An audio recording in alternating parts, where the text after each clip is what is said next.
तो तरीका ये है कि आपको ऑर्डर देगा, यूनिट देगा, यूनिट से आपको निकालना है कि ये फर्स्ट ऑर्डर है। जैसे मान लो आपको बोलता है आर की वैल्यू क्या थी, आर की वैल्यू थी जी के कंसंट्रेशन की पावर 0। आर की यूनिट क्या होती है, मोल पर लीटर पर सेकेंड। तो इसकी यूनिट तो पावर होगी तो 1 होगी ना। तो के की यूनिट दे रहा है आपको मोल पर लीटर पर सेकेंड।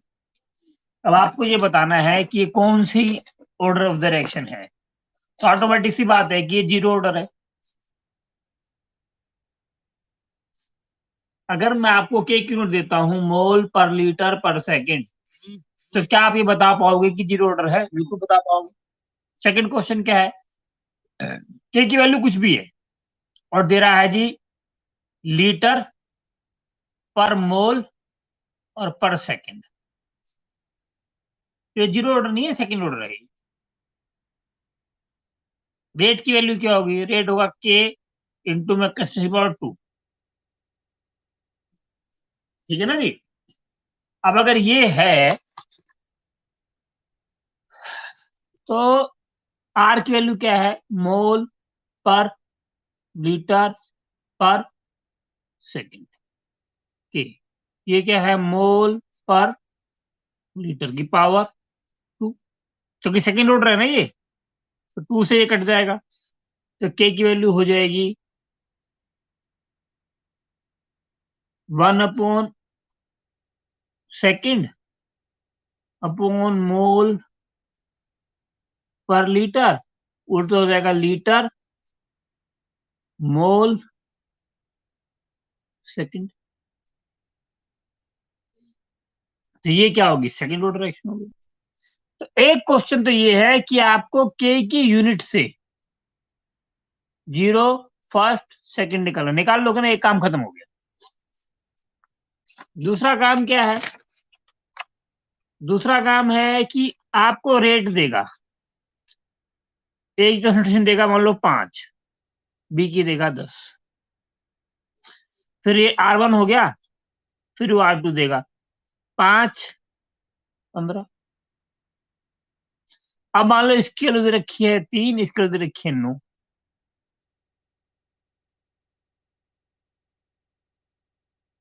ठीक है, तो ये 10 से मान लो 20 हो गया। ये कहता है जी R1 की वैल्यू है 3 और R2 की वैल्यू है 9।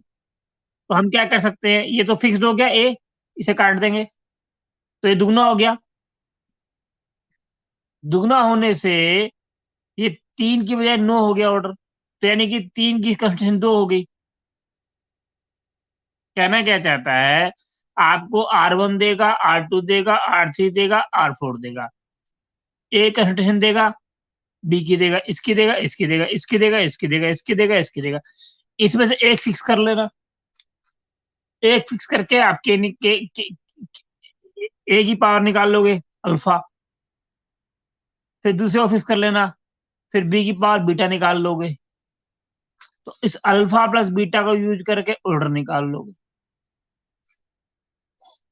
देखो पहले बताया मैंने कि ऑर्डर एक प्रैक्टिकल टर्म है, थोड़ी से ऑर्डर निकलेगा नहीं। लेकिन ये थोड़ी नहीं है ना, ये जो डाटा आपको दे रहा है ये डाटा थोड़ी नहीं है ना, ये तो उसने प्रैक्टिकल किया ना। ये जो डाटा दे रहा है ये डाटा कैसे आया है, ये प्रैक्टिकल से आया है ना।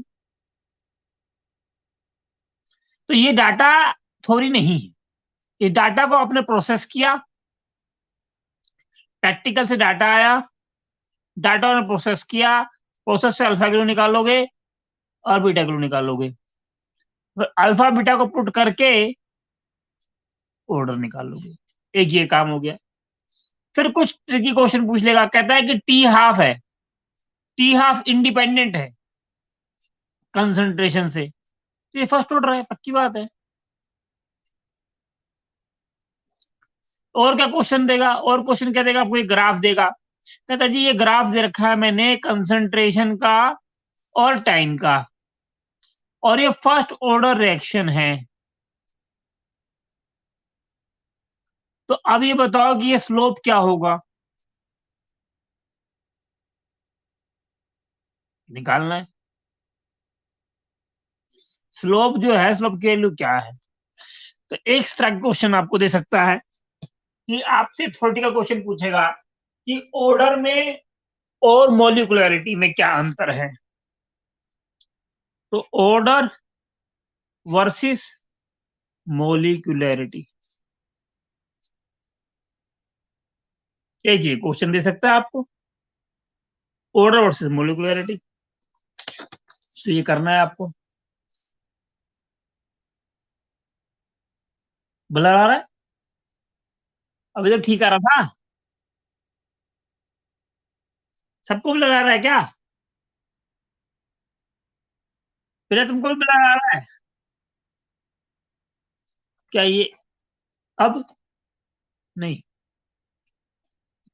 नहीं कोई दिक्कत नहीं है। अभी जैसे ये है ना, अभी मैं क्या करूंगा, मैंने एक नया तरीका सोचा है कि हर शीट के बाद एक प्लेन शीट लगाऊंगा। जैसे ये लिखा हुआ है ना, इससे अगली शीट करता हूँ तो प्लेन शीट नहीं आती। अब मैं क्या करूंगा, हर शीट के बाद एक प्लेन शीट लगाऊंगा, खाली प्लेन शीट, पीडीएफ के अंदर ही। नहीं समझे? समझ गए? और दूसरा क्या है, एक वो आता है जब मोबाइल का पेन आता है ना, पतले वाला, उसको और लाऊंगा। तो जब ये दोनों चीज आ जाएंगी तब तब थोड़ा सा हमारी बात अच्छी बनेगी। मतलब अभी मैं इस रिकॉर्डिंग को और अच्छा करूंगा, कुछ इलाज करूंगा, थोड़ा मुझे टाइम नहीं मिल रहा है। अभी क्या है ना, हमारी मैडम को कोरोना हो गया है, उस चक्कर में हम बिजी हो गए हैं। ठीक है। अब क्या कहता है यहाँ, ये देखो, ये ग्राफ देखो, ये है Maxwell distribution curve. Maxwell distribution curve ये क्या कहता है? ये कहना ये चाहता है, ये देखो, ये चीज फ्रैक्शन, फ्रैक्शन है डेल्टा एक्स बाय एक्स। दोबारा समझेंगे। फ्रैक्शन का मतलब होता है हिस्सा, हिंदी में कहते हैं हिस्सा। जैसे क्या होता है कि जब भाइयों का झगड़ा होता है, तो मतलब ये नहीं होता है कि मेरे को 2 करोड़ मिले हैं या मेरे को 100 करोड़ मिले हैं। झगड़ा भाइयों का हमेशा होता है, चाहे अंबानी के यहाँ हो, चाहे किसान के यहाँ हो, चाहे मिडिल क्लास में हो, है ना? तो झगड़ा क्यों होता है? झगड़ा होता है हिस्से से। मतलब क्या है? हिस्सा क्या है? परसेप्शन की बात है। मतलब क्या कहता है कि कि मेरे को एक में से कितना मिला, एक में से कितना मिला, ये है हिस्सा। यही हिस्सा होता है ना। जैसे 100 में से नंबर आए तो हम क्या लिखते हैं? परसेंटेज। जब परसेंटेज लिखते हैं तो इसका मतलब क्या होता है? आउट ऑफ 100 हिस्सा लिखते हैं। ये देख रहे हो, फ्रैक्शन, मोल फ्रैक्शन। फ्रैक्शन का मतलब क्या है?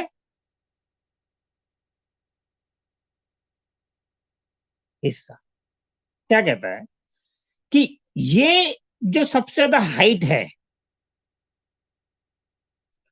तो मैं कह सकता हूं कि इस हिस्से के आदमी मैक्सिमम है समाज में। जब हम कहते हैं पाकिस्तान, जब हम कहते हैं अमेरिका, जब हम कहते हैं जापान, जब हम कहते हैं हिंदुस्तान, जब हम कहते हैं बांग्लादेश, तो आपके दिमाग में मुझे छवि बनती है ना छवि। वो छवि कैसे बनती है? वो बनती है मोस्ट प्रोबेबल काइनेटिक एनर्जी। क्या कहता है?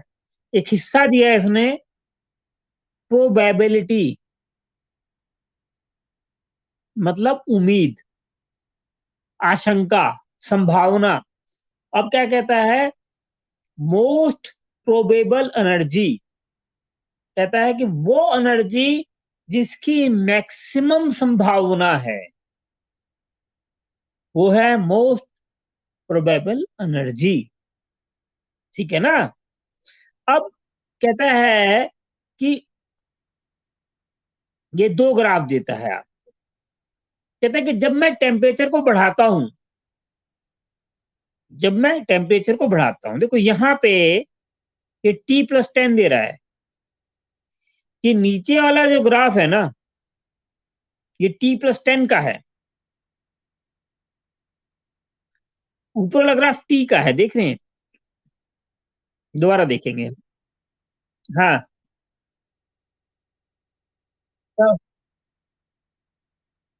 क्या हुआ? नहीं, हमारी मम्मी को नहीं हुआ, हमारी श्रीमती को हुआ है। सर ये बाद में बात करेंगे सर। सर बाद में बात करेंगे सर।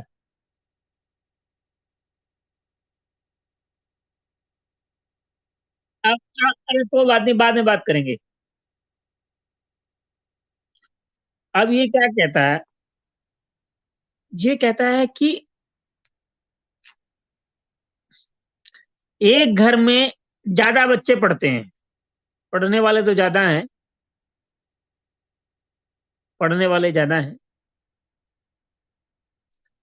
और ये हमारा नहीं, सॉरी सॉरी सॉरी सॉरी, ये घर है। इसमें क्या है, पढ़ने वाले काफी लोग हैं।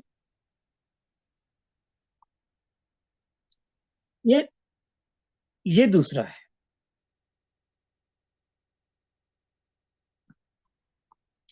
ये T+10 है, और ये पहले वाला टी था। कहता है कि जब टेम्परेचर बढ़ जाता है ना, तो एक्यूटनेस कम हो जाती है। ये जो प्लेटो था, इसकी वजह ये प्लेटो हो गया। मतलब क्या हुआ कि इस इसका किसका इसका तीखापन ज्यादा है।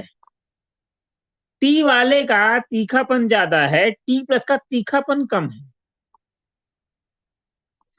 क्या कहता है? इसका तीखापन ज्यादा है, इसमें एसिमेट्री ज्यादा है ना, जिसमें कम है। पहली बात तो ये, ठीक है ना?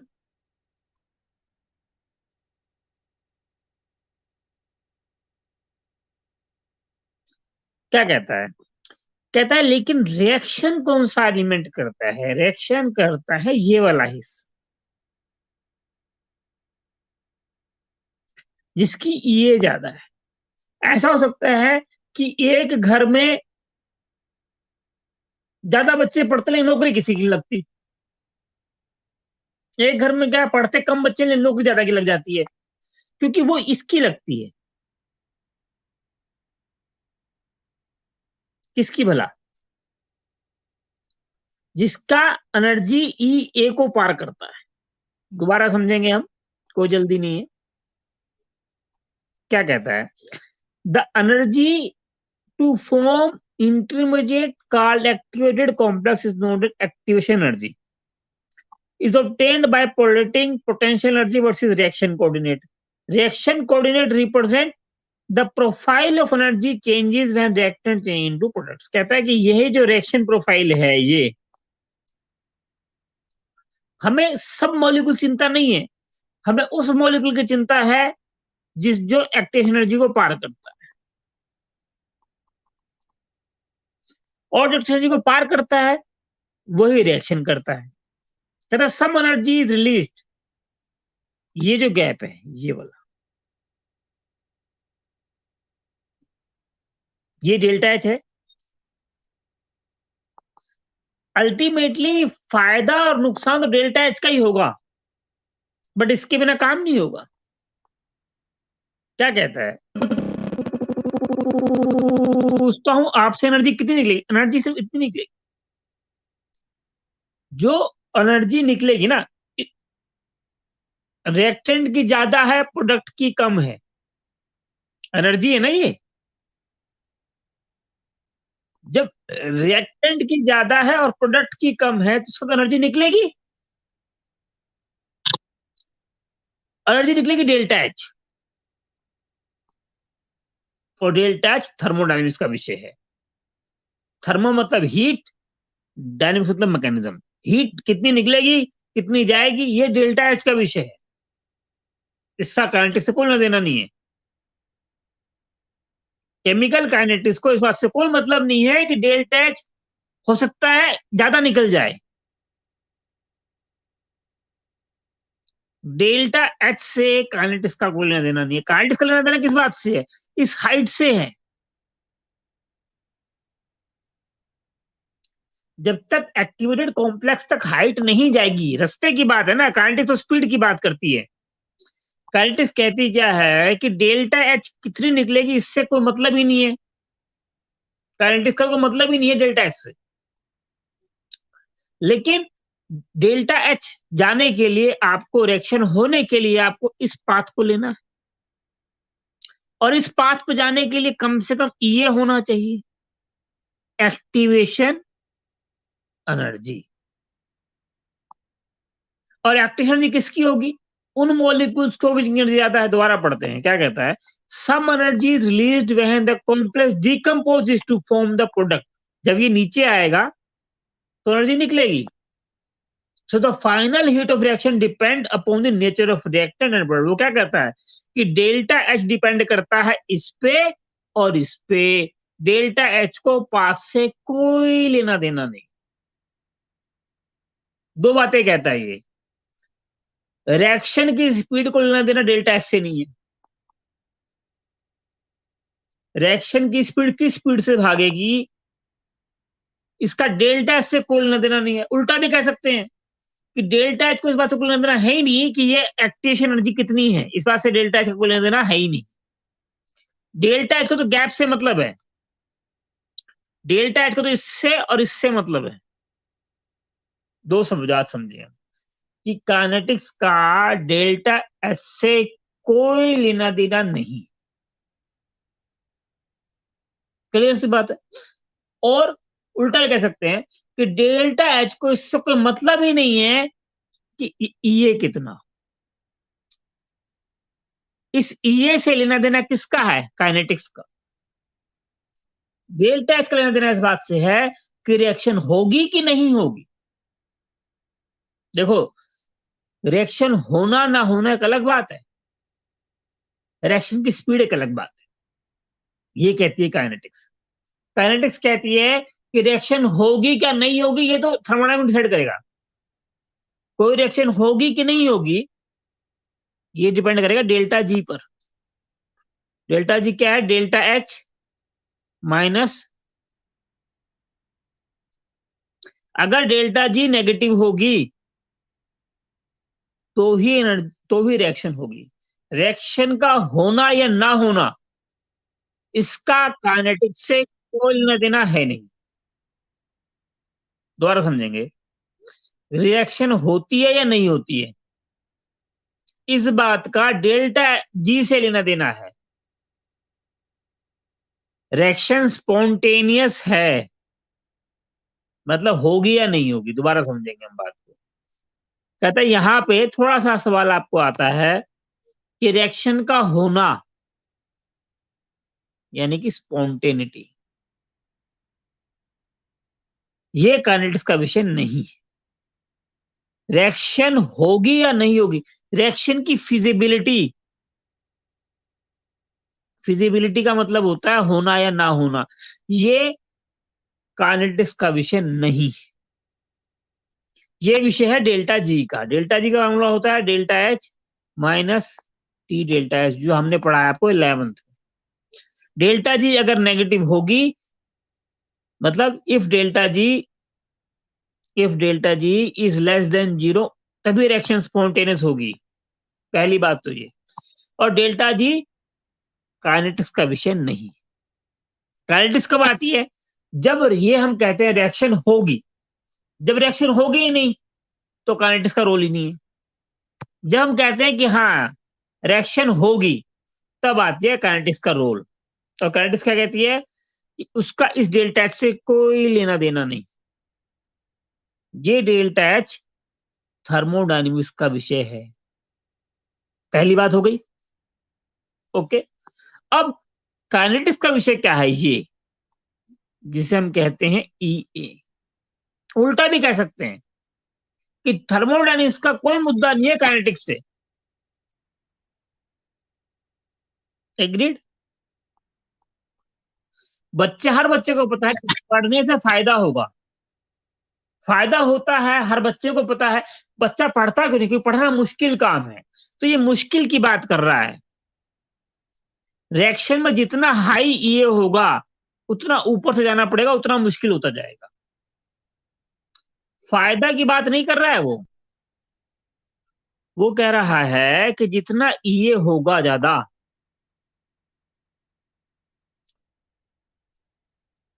उतना मुश्किल। फायदा नुकसान की बात थर्मोडायनेमिक्स करता है, काइनेटिक्स बात करता है स्पीड की, और स्पीड डिपेंड करती है मुश्किल पे, है कि नहीं? तो अब आप समझ गए छोटी सी बात, कि जब तक हम काइनेटिक्स की बात करेंगे, हम डेल्टा जी की बात नहीं करेंगे, पहली बात। अब क्या कहता है, आगे का और रिएक्शन देख लेते हैं।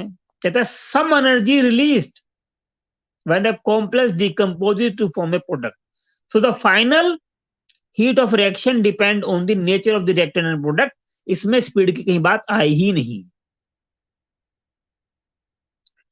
ठीक है, अब ये क्या कहता है, अब देखो, अब बात करेगा काइनेटिक्स की।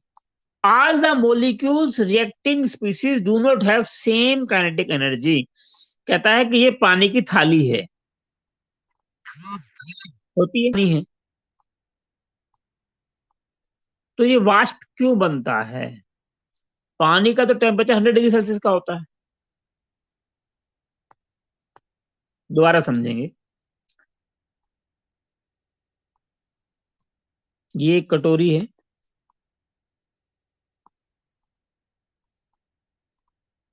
इसमें पानी है, और पानी का टेम्परेचर है 10 डिग्री सेल्सियस।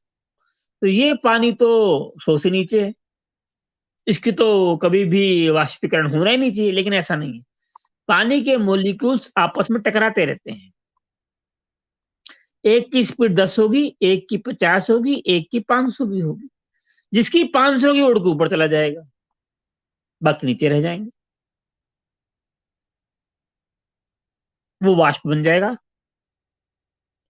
वो कहना क्या चाहता है कि अगर 1000 मोलिक्यूल्स हैं, तो उनका पैटर्न होगा, किसी की 10 भी होगी, किसी की 50 होगी, किसी की 100 होगी, किसी की 200 होगी। हाँ, जब ठंडा कर दोगे पानी को, तो 10 वाले हो जाएंगे कि 500 हो जाएं, और 200 वाले 10 हो जाएं। क्या कहते, दोबारा समझो। कहता है 1000 मोलिक्यूल्स हैं, 10 की स्पीड वाले तो हैं 50, और 100 की स्पीड वाले हैं 800, और 200 की स्पीड वाले हैं 150। जब तुम पानी को ठंडा कर दोगे, तो हो सकता है कि 10 वाले बढ़ के 200 हो जाएं, ये घट के 600, ये घट ये बढ़ के ये 800 के 800 रहें, और ये 0 हो जाए। या हो सकता है एक ही रह जाए, 199 हो जाए। कहना क्या चाहता है, कहना ये चाहता है आपको कि जब आप पानी को ठंडा करोगे, तो इनकी संख्या बढ़ेगी, और इनकी घटेगी, और इनकी भी घटेगी। बिल्कुल ठीक बात है। लेकिन ऐसा नहीं है कि सबकी 0 हो जाएगी। किसी भी रिएक्शन के रिएक्टेंट की सबकी स्पीड समान नहीं है। हमको लगता है कि समान है, लेकिन समान नहीं है। लेकिन हाँ, तो ठंडा करने से फर्क क्या पड़ेगा? ठंडा करने से फर्क ये पड़ेगा कि जो स्लो वाले हैं, जो स्लो स्पीड वाले लोग हैं, इनकी संख्या बढ़ जाएगी। दूसरी बात क्या फर्क पड़ेगी, कि जब आपका टेम्परेचर मान लो 25 डिग्री सेल्सियस है, तो ये है मान लो 10 वाले 50 हैं, और 80 वाले 100 हैं, और मान लो 100 वाले 20 हैं। तो जब आप टेम्परेचर को 250 पे ले जाओगे, तो बढ़ेगी, अब इसकी भी बढ़ेगी, इसकी बढ़ेगी, इसकी बढ़ेगी, तो समान हो जाएगा। मतलब कहना क्या चाहता है कि दो बातें हैं, एक तो ज्यादा स्पीड होना, एक ज्यादा प्रोबेबिलिटी होना। अभी समझाऊंगा, जल्दी नहीं है, देखो टाइम लगेगा। कैसे जल्दी नहीं समझ में आएगा, क्या कहना चाहता है? कहता है कि 10 रुपए वाले पहले 50 थे, और 100 वाले मान लो पहले 10 थे, तो इनका रेशो जो है ना बिगड़ गया है। ये बहुत ज्यादा है, ये बहुत कम है। जब आप टेम्परेचर बढ़ाओगे, तो ये 50 वाले पहुंचेंगे कहाँ?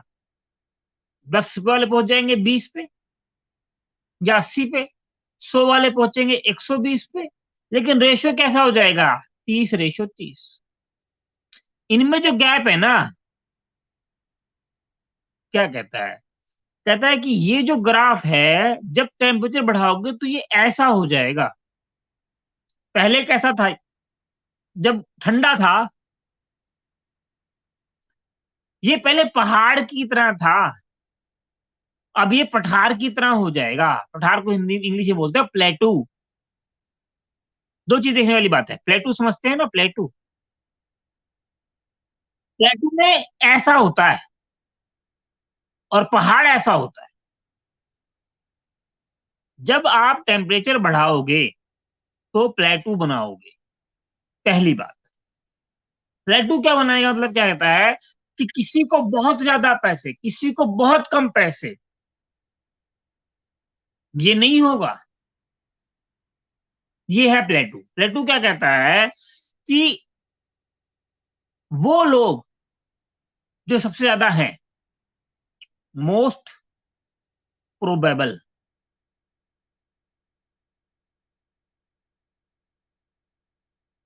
है ना, मोस्ट प्रोबेबल की बात कर रहा है। मतलब क्या है, वो लोग जिनके मिलने की उम्मीद मैक्सिमम है। दोबारा समझो क्या कहता है, कहता है कि ये टी इसकी हाइट गिर रही है, ये घटेगी ना।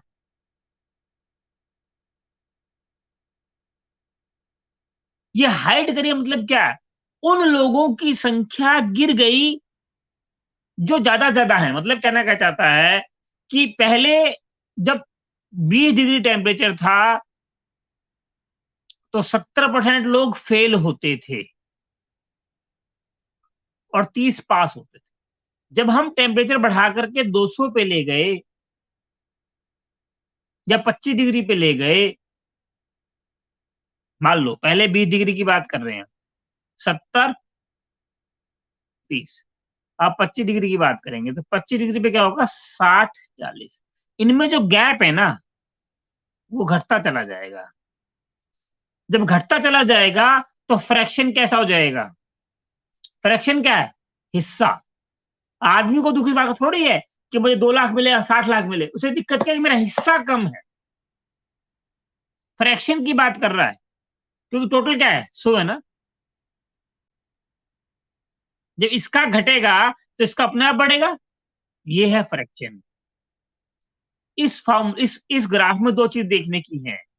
एक तो the fraction of molecules having most probable kinetic energy decreases, ये हाइट गिर रही है ये।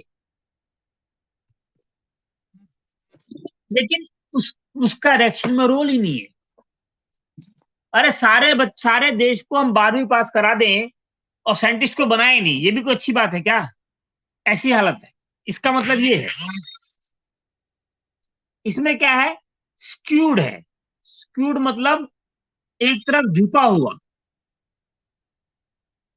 हम कहते हैं कि इस आदमी की स्क्यूड सोच है, मतलब इस आदमी की सोच एक तरफ झुकी हुई है, ये है स्क्यूड सोच।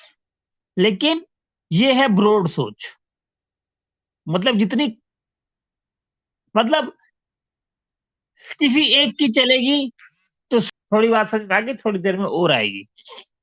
लेकिन अभी हमारे काइनेटिक्स के नजरिए से और तुम्हारी क्लास के नजरिए से इस बात का कोई फर्क नहीं है। ये जो इसकी हाइट कम ज्यादा हो रही है, अब क्योंकि इसने दिया है तो मैंने बता दिया है आपको, लेकिन ये आपके सिलेबस का हिस्सा नहीं है। आपके सिलेबस के समझने की बात ये है कि जो हिस्सा रिएक्शन करता है, हो सकता है कि कुछ लोग घट गए कुछ लोग बढ़ गए, लेकिन हिस्सा करते हैं ये लोग, जिससे एनर्जी इनकी फालतू है। ये है ना, ये हमारा जो मुद्दा है वो,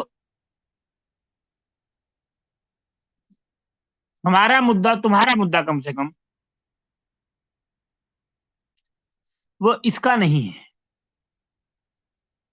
किसका नहीं है, इसका है। एक्टिव कहता है कि वो मॉलिक्यूल जो कि रिएक्शन में टेक पार्ट करेंगे वो वही हैं जिनकी एक्टिव एनर्जी अच्छी है। और एक्टिव एनर्जी जिनकी अच्छी है वो देखो, वो डबल हो चुके हैं T+10 में। अगर आप ध्यान से देखोगे तो आप क्या पाओगे कि इस लाइन से अलग वाले ये डबल हो चुके हैं T+10 में। ये समझ में आ गया आपको? दोबारा समझाता हूँ क्या कहता है। कहता है all the molecules the reacting we do not have same kinetic energy, सबकी एनर्जी सेम नहीं होती। Since it is difficult to predict the behaviour of any one molecule with precision, precision मतलब होता है बारीकी से, बारीकी से किसी मॉलिक्यूल की एनर्जी आप नहीं बता सकते हो। तो Ludwig Boltzmann and James Clerk Maxwell use statics to predict the behaviour of large number of molecules.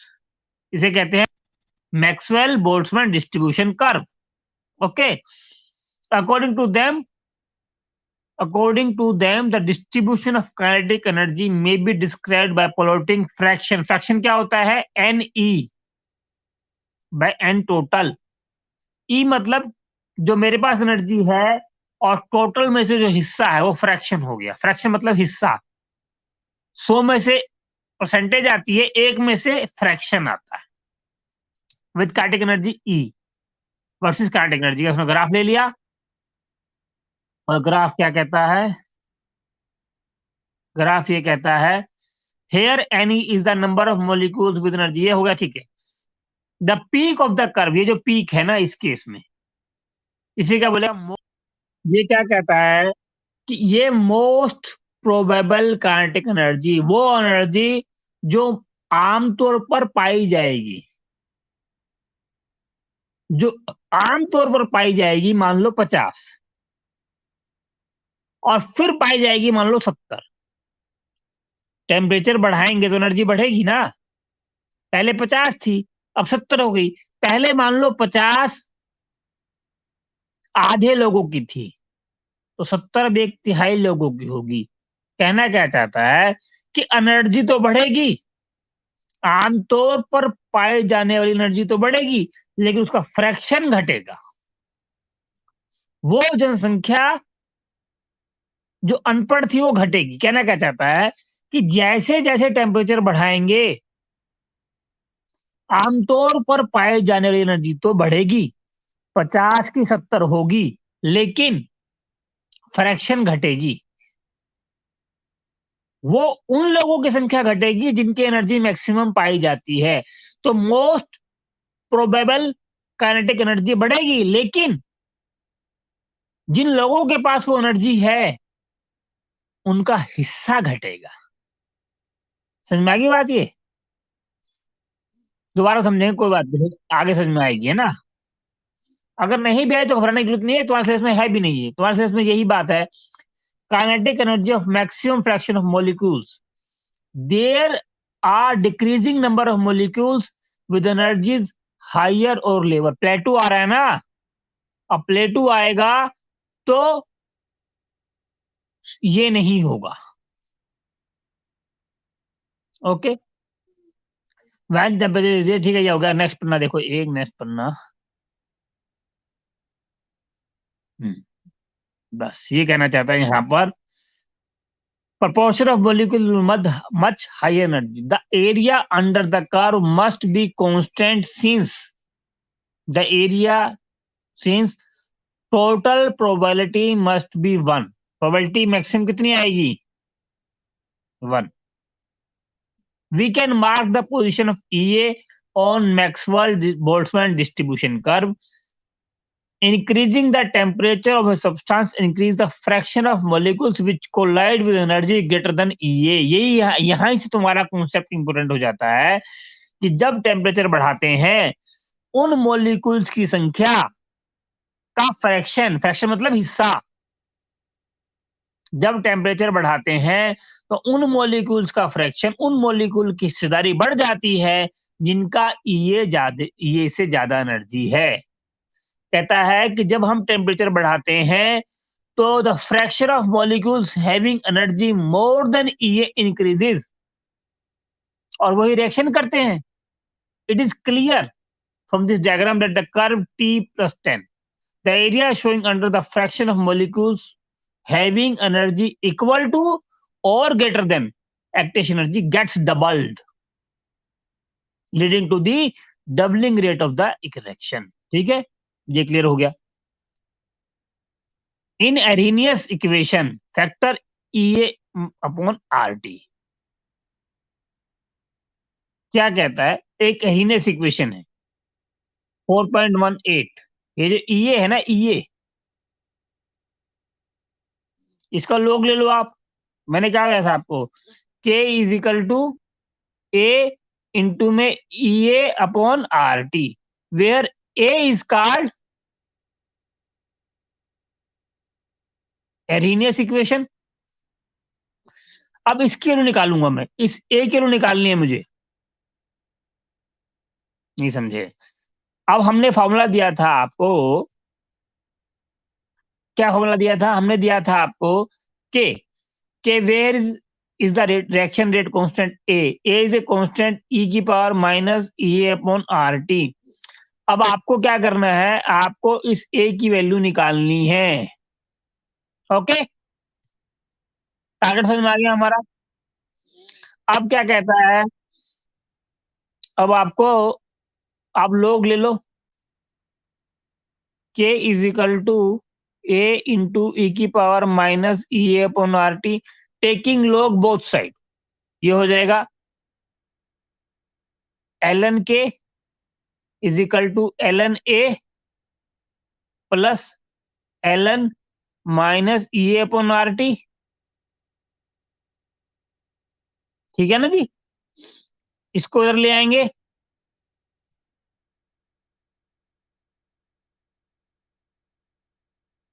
तो ये क्या हो जाएगा? Log k is equal to minus E R T upon equal to log k, ये formula बन गया आपका। कोई दिक्कत नहीं, उसी से लाया हूं ना, कोई दिक्कत नहीं आएगी ना इसमें। ये ई की पावर ये क्या है? ये है एंटी लोग। In Arrhenius equation 4.18, the factor EA minus approximately correspond to the fraction of molecules that are having cardiac greater than E। कहता है कि ये जो E अपॉन आर टी है, ये क्या है? ये उन मॉलिक्यूल्स का हिस्सा है जिनकी काइनेटिक एनर्जी एक्टिवेशन एनर्जी से ज्यादा है, वही तो एक्शन टेक पार्ट्स करेंगे। तो ये ले लिया। अब इसको प्लॉट कर लो, एल एन के को प्लॉट कर लो किससे? 1/t से। और 1/t से प्लॉट करोगे,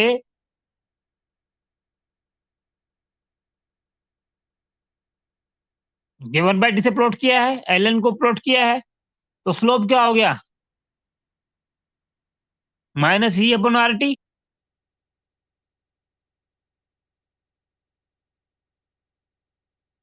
और ये क्या हो गया? ये जो स्लोप है, ये इंटरसेप्ट क्या हो गया? एल एन के। भाई अगर आपको एक इक्वेशन देते हैं, इसमें क्या मैथमेटिक्स दिक्कत आ रही है आपको? A is equal to X T plus C. अगर आप ए और एक्स का ग्राफ खींचोगे, ए वर्सेस एक्स खींचोगे, तो एक्स क्या हो जाएगा? स्लोप। सी क्या हो जाएगा? इंटरसेप्ट।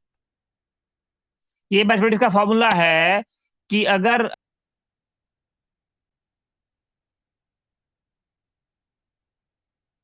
या कुछ भी इक्वेशन दे देता हूं मैं आपको, P is equal to Y Z plus C, तो ग्राफ खींच लो किसका? पी का वर्सेस जेड का। ये क्या हो जाएगा? स्लोप। ये क्या हो जाएगा? इंटरसेप्ट। समझते हैं ना? इंटरसेप्ट समझते हैं कि नहीं आप? हाँ, तो बस। हाँ, तो अब इसने ये निकाल लिया, एक किलो निकल गई आपकी, कोई दिक्कत नहीं। अब टेम्परेचर मान लो दो दिए हैं, T1 T2 दे दिया, तो log K2 E upon R T2 log A तो फिक्स रहेगा, दोनों को काट दो, तो log A से log A कट जाएगा। भाई log A से log A कट जाएगा, दोनों को काट दो, तो ये हो जाएगा ln K टू ये हो गया, कोई दिक्कत नहीं। तो ये फॉर्मूला बन गया आपका फाइनली।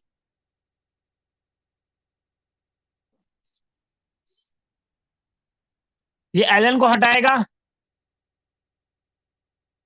भाई ln is equal to 2.303 log to the base 10।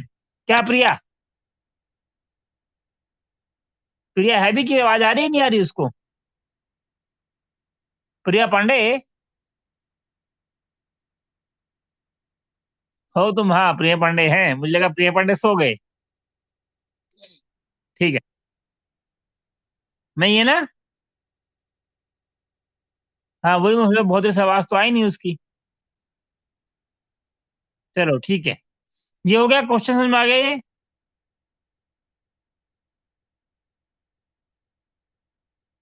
ये फॉर्मूला बन जाएगा, कोई दिक्कत नहीं ना? बता दो इसको।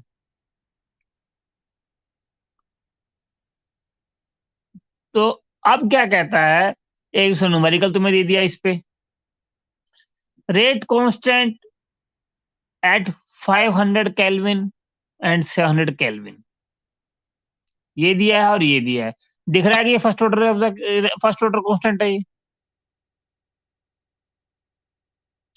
पर सेकंड देख के पता चल रहा है कि नहीं, ये जो है फर्स्ट ऑर्डर रिएक्शन है।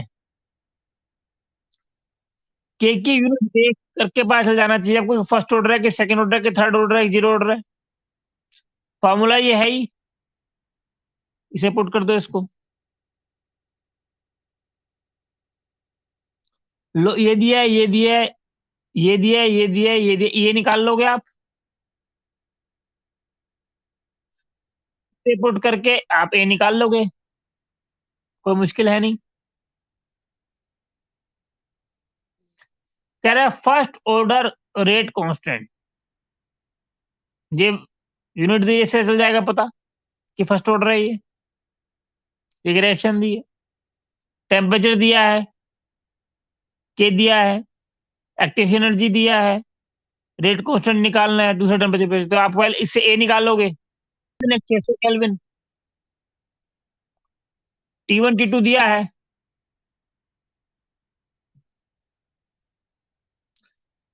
भाई, T1 T2 दिया है, K1 K2 दिया है, नहीं K1 K2 नहीं दिया है। हाँ K2 नहीं दिया ना, तो K1 दिया है, K2 आपको निकालना है, और ये दिया है। ध्यान क्या रखना है कि किलो जूल को जूल में बदलना है। एसआई यूनिट में जूल होता है ना भाई, ये ध्यान देना है।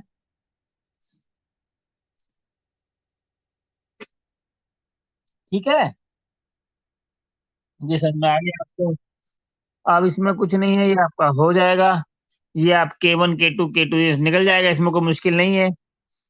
अब वो कहता है इफेक्ट ऑफ कैटालिसिस, इसको यहां से देखेंगे, ये ग्राफ देगा ये दिया है, ये दिया है कि जो जो टेम्परेचर का इम्पैक्ट था, क्या था कि उन मोलिक्यूल की हिस्सेदारी जिनकी एक्टिवेशन एनर्जी ज्यादा बढ़ जाती है, इसलिए स्पीड बढ़ जाती है ना? ऐसे ही हमारा कैटलिस्ट करेगा। कैटलिस्ट क्या है? कैटलिस्ट टीचर की तरह है, वो आपकी एक्टिवेशन एनर्जी को कम कर देता है।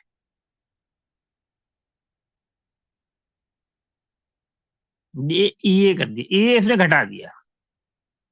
जब ये घट गया, उसी टेम्परेचर पे वो मॉलिक्यूल उस एक्टिवेशन से ज्यादा है, वो पार हो जाएंगे, बढ़ जाएंगे।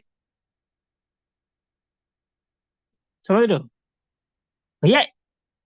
जो भी आपका कैटलिस्ट है, कैटलिस्ट का डेल्टा एच पे कोई इंपैक्ट नहीं है, डेल्टा एस पे कोई इंपैक्ट नहीं है। दोबारा समझो, delta G is equal to delta H minus T delta, इसका काइनेटिक्स से कोई लेना देना नहीं है, एंड वाइस वर्सा। क्या कहता है कि जब आप यहां से पढ़ो,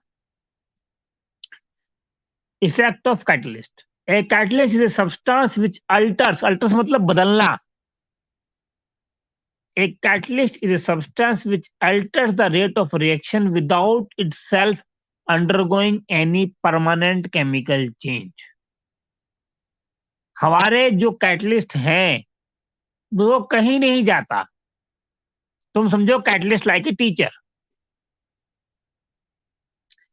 कैटलिस्ट कहीं जाता नहीं, कहीं आता नहीं, और उसको कोई लाभ भी नहीं होता, उसका कोई डेल्टा एच भी नहीं है, कोई डेल्टा एस भी नहीं है। लेकिन हाँ, काम भी वो खुद नहीं करता, काम भी बच्चा ही करता है। पर वो क्या करता है, वो उस माध्यम को आसान बना देता है, इस रास्ते को आसान बना देता है। पढ़ता बच्चा ही है, फायदा बच्चे का ही है, नुकसान बच्चे का ही है, बच्चा ही कहीं पहुंचता है, बच्चे है ना, लेकिन टीचर कहीं नहीं जाता। पर टीचर करता क्या है, टीचर ईए को हटा देता है। जब ईए घट जाता है तो पढ़ना आसान हो जाता है, और जब पढ़ना आसान हो जाता है तो बच्चा ज्यादा पढ़ पाता है। क्लियर है ना? तो ये हो गया, ये MnO2 है, catalyse the following reaction, potassium chlorate में ये रिएक्शन होता है। The action of a catalyst can be explained bye intermediate complex. वो जो इंटरमीडिएट कॉम्प्लेक्स बनने को आसान करता है ना, ये इंटरमीडिएट कॉम्प्लेक्स था ना। According to this theory, a catalyst participate in a chemical reaction by forming temporary bond. क्या कहता है कि तुम्हारे बीच में और इस किताब के बीच में एक बॉन्ड बनाता है। कौन? टीचर। उसको पता है कि तुम्हें ये कंफ्यूजन आ रहा होगा, और किताब वाले ने ये बताया नहीं है। नहीं समझे? मेरे को समझ में आता है कि बच्चे को हो सकता है अल्टर वर्ड समझ में ना आए, किताब वाले को नहीं पता है ना कि तुम्हें अल्टर वर्ड नहीं आएगा, मुझे पता है तुम्हें अल्टर वर्ड नहीं आएगा। तो वो इसको भी जानता है और इसको भी जानता है, इन दोनों के बीच में कहीं आ गया इंटरमीडिएट, मतलब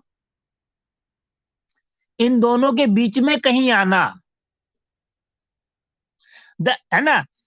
कहता है, और ये क्या टेम्परेरी बॉन्ड बनाता है, मतलब आपको भी समझता है, उसको भी समझता है, यहां से यहां लेके जाता है। तो बीच का जो प्रस्ता है उसको, उसकी हाइट हटा देता है बस। ठीक है। This this has a transition existence and decompose. ये बस ये बता रहा है, ज्यादा कुछ है नहीं इसमें, आ जाओ।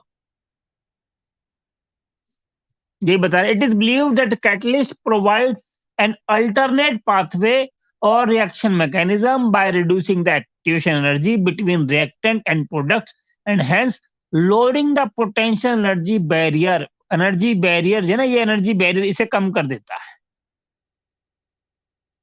It is clear from Arrhenius equation that lower the value of activation energy, faster will be rate of reaction.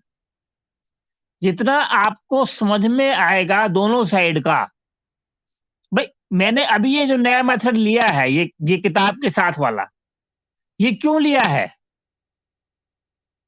जो हमने नया मेथड लिया है ना, ये जिसमें किताब दिख रही है, ऐसा लगता है कि जब आप पढ़ते हो तो आपको कुछ वर्ड्स आते नहीं है। जब मैं यहां से पढ़ता हूं तो आपको एक तो उसका प्रोनाउंसिएशन आता है, और मैं कहाँ रुक रहा हूँ, कहाँ भाग रहा हूँ, है ना। और जब मैं ग्राफ देखता हूँ तो ग्राफ में क्या क्या देखता हूँ, आपको ये समझ में आएगा देखने में कि ग्राफ में क्या क्या मैं देखता हूँ। और एक चीज और आपको समझ में आएगी इसके साथ साथ, कि जब मैं चैप्टर पढ़ता हूँ बहुत स्पीड से नहीं भागता हूँ, एक पैरे को 2 या 3 बार तो पढ़ता ही हूँ। Alternate pathway or reaction mechanism by reducing the activation energy between reactant and product and hence lowering the potential energy barrier as shown in figure 4.1. It is clearly from an exhibition that lower the activation energy, faster will be the rate of the reaction. या तो वो लोग बढ़ जाए जिनकी energy ज्यादा है, या रास्ता घट जाए तो भी जल्दी पहुंच जाएंगे। A small amount of catalyst can catalyze large amount of reactants, क्योंकि बार बार तो घुसेगा नहीं। A catalyst does not alter gives free energy. हाँ यही सोचो, तुमको क्या है ना, वहां जब वो डेल्टा जी बोल देता है तो तुम घबरा जाते हो, क्योंकि वो तो यहाँ पे कहीं था ही नहीं। ये टॉपिक है 11th का ना, क्योंकि तुम्हें टॉपिक आता नहीं तो तुम क्या करते हो, यहाँ से घबरा जाते हो। अब मुझे वो दोनों टॉपिक पता है, तो कहना क्या जाता है, कैटलिस्ट रिएक्टेंट का भी कुछ हिस्सा है और प्रोडक्ट का भी कुछ हिस्सा है, उसको दोनों आने चाहिए। नहीं समझे? वो इंटरमीडिएट है ना, तो कुछ रिएक्टेंट से जुड़ा है, कुछ प्रोडक्ट से जुड़ा। पर इससे डेल्टा एच में, डेल्टा एस में या डेल्टा जी में कोई फर्क नहीं पड़ेगा। ओके। एक catalyst does not alter, alter मतलब चेंज करना, gives free energy delta G of the reaction. It catalyse the spontaneous reaction but it does not catalyse, मैंने क्या बताया था, कैटलिस्ट बच्चे को पढ़ने की इच्छा में नहीं कुछ कर सकता। बच्चा पढ़ना ही नहीं चाहता, वो कहता है मैं तो फिल्म स्टार बनूंगा, टीचर कुछ नहीं कर सकता। लेकिन हाँ, बच्चा पढ़ना चाहता है लेकिन पढ़ने में दिक्कत आ रही है, तो टीचर कर सकता है। उसकी स्पॉन्टेनिटी, समझ रहे हो, पढ़ने की चाहत ही नहीं है, तो समस्या है। टीचर क्या कर सकता है, कुछ नहीं कर सकता, क्योंकि स्पॉन्टेनिटी तो तब आएगी जब उसको फायदा लगेगा पढ़ने में, और फायदा है या मजा आए। अमीर का बच्चा है तो उसको मजा आना चाहिए, गरीब का बच्चा से फायदा समझ में आना चाहिए। लेकिन दोनों आ जाए तो स्पॉन्टेनिटी आ जाएगी। ये डेल्टा एच है, ये डेल्टा एस है। तो समझो, कैटलिस्ट नॉन स्पॉन्टेनियस के लिए कुछ नहीं कर सकता। It catalyze spontaneous reaction but does not catalyze non-spontaneous reaction. It is also found that a catalyst does not change equilibrium constant of the reaction either, क्योंकि ये इधर वाले को फॉरवर्ड करेगा, उधर वाले को फॉरवर्ड कर देगा। नहीं समझे? दोबारा समझेंगे। अगर कोई कोई इक्विलिब्रियम रिएक्शन है, ये इक्विलिब्रियम का साइन है, देख रहे हो, ये नहीं है,